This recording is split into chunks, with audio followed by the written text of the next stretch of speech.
Já voltamos com as nossas analistas maravilhosas. Deixa eu te contar aqui com a Priscila Asbeck agora, que fala com a gente ao vivo da Europa. O braço da ONU para Comércio e Desenvolvimento diz que restrições impostas por Israel a Gaza minaram o desenvolvimento do território e levaram, inclusive, quase metade da população ao desemprego. Aquele cenário que a gente já imaginava, né, Asbeck? Uma parte atingida, ferida ou morta pelo conflito e outra parte ali sofrendo porque você não tem nem empresas abertas no meio de uma guerra.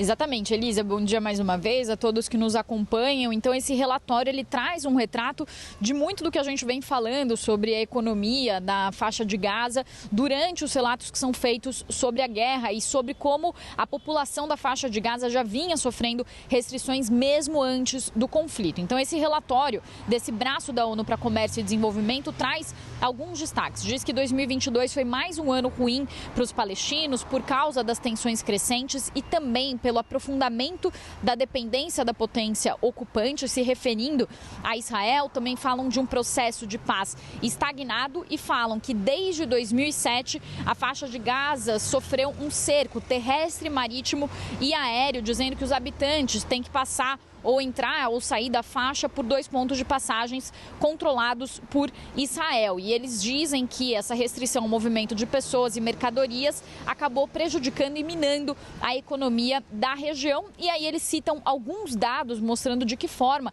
esse cerco e essas operações militares que acontecem principalmente desde 2007, ou seja, há 16 anos, acabaram prejudicando a economia. Eles dizem que o PIB real em Gaza ficou 11,7% abaixo do nível pré-pandemia, ou seja, de 2019. Citam, por exemplo, que o desemprego atinge quase metade da população da faixa de Gaza, ou 45% das pessoas. Também dizem que muitas das pessoas que moram na faixa de Gaza têm que trabalhar em Israel ou em assentamentos israelenses que têm uma faixa salarial um pouco maior, mas que tem um desconto muito alto de 44% do salário. Então, apesar de trabalharem fora da faixa de Gaza para conseguir alguma oportunidade, os descontos são muito altos e toda essa situação leva a população da faixa de Gaza a ter 65% de chance de estar na pobreza. Além disso, Elisa, também hoje um alerta foi feito pela diretora do Fundo Monetário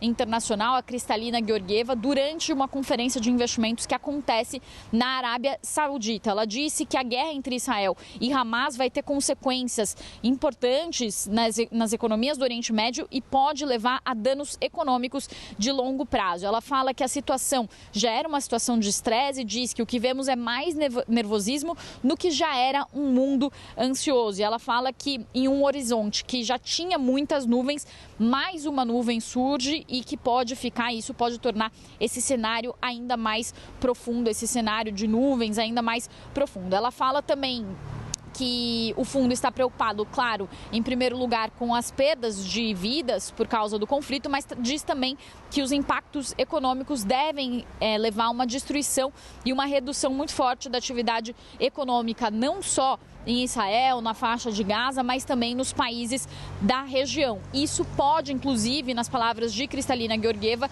levar a uma manutenção dos juros em um patamar alto por mais tempo. Então a gente lembra que o mundo já estava com juros altos, os países desenvolvidos, inclusive o Brasil, os países emergentes também, por causa de uma sequência de crises, pandemia, depois guerra na Ucrânia, e o que a diretora-geral do FMI diz é que mais uma crise se soma a esse cenário com esse risco, essa percepção de risco muito alta. Isso pode levar os juros a ficarem em patamar elevado por mais tempo. Então é uma situação ainda mais complicada com essa guerra que se arrasta. E Elisa, só para finalizar, ontem mesmo, algumas lideranças, a gente está acompanhando as conversas que acontecem, tanto na ONU quanto entre líderes que vão a Israel, e muitos deles falam, inclusive o próprio primeiro-ministro israelense Benjamin Netanyahu, que a guerra ainda deve durar um tempo. Então essa situação complexa que foi retratada pelo FMI, a situação complexa que foi retratada também pelo braço de comércio e desenvolvimento da ONU, é uma situação complexa que pode continuar por algum tempo ainda. Volto com você, Elisa.